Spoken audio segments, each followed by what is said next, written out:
So let's look at some more examples finding the exact trig values of any angle with radians.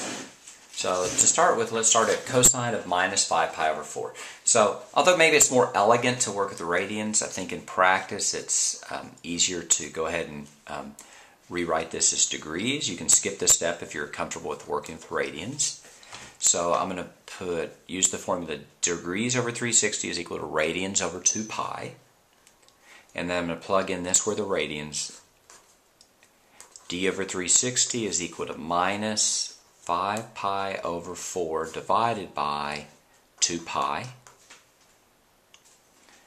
I'm going to multiply the numerator by 4 and the denominator by 4, and I get minus 5 pi over 8 pi, and the pi's cancel.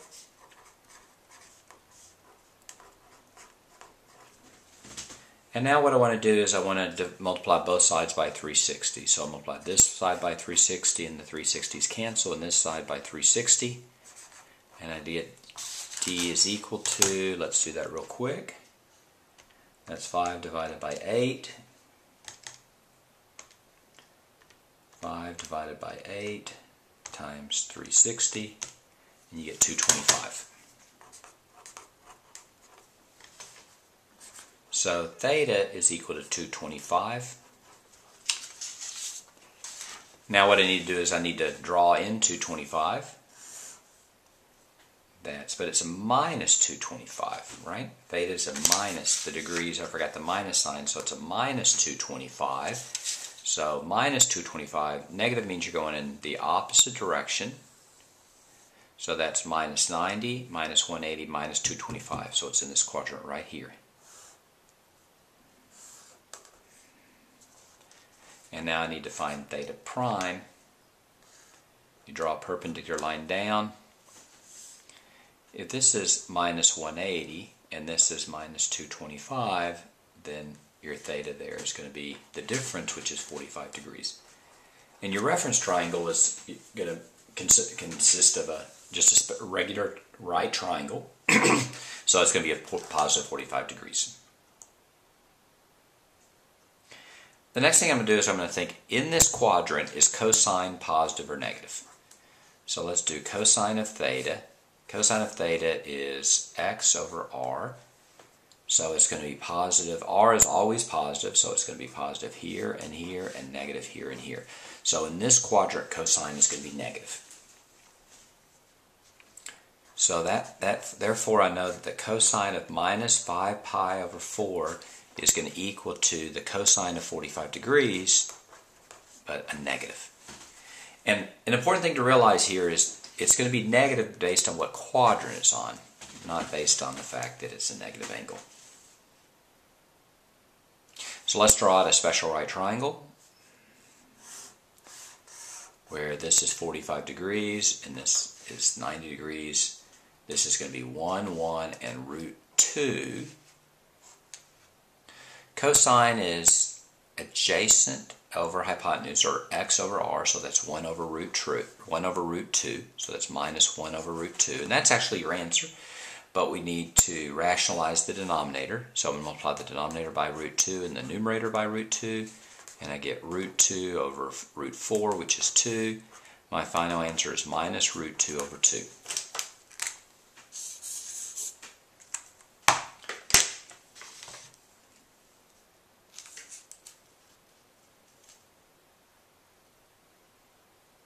Let's do one more problem.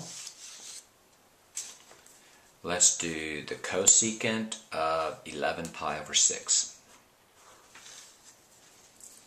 Well, pi over 6 actually is, anytime you have a 6 in the denominator or a 3 in the denominator, it's easy if you memorize that pi over 6 is going to be 30 degrees and pi over 3 is 60 degrees. So this is 11 pi over 6. Is just 11 times pi over 6, which is 11 times 30, which is 330 degrees. So let's draw that in. 330 degrees is going to be about right there. This is 360, so the reference angle here is going to be 30 degrees. So theta here is 11 pi over 6. or 330 degrees, and theta prime is going to be 30 degrees.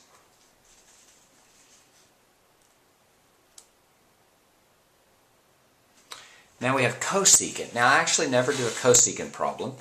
Cosecant is a reciprocal of sine. So what I'm going to do is I'm going to remember that cosecant of 11 pi over 6 is simply 1 over sine 11 pi over 6.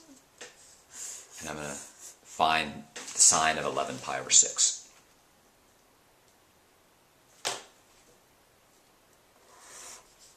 So let's draw in your special right triangle. This is 30, so that's 1, 2, root 3. Sine is opposite over hypotenuse, so that's opposite over hypotenuse, that's 1 over 2. I have to figure out if sine is positive or negative in this quadrant. Sine of theta is y over r. So that's going to be negative, so it's a minus 1/2. But it's going to be the reciprocal of that. So your final answer is cosecant 11 pi over 6 is going to equal to a minus 2. All I did is I found the sine of 11 pi over 6 and I flipped the fraction.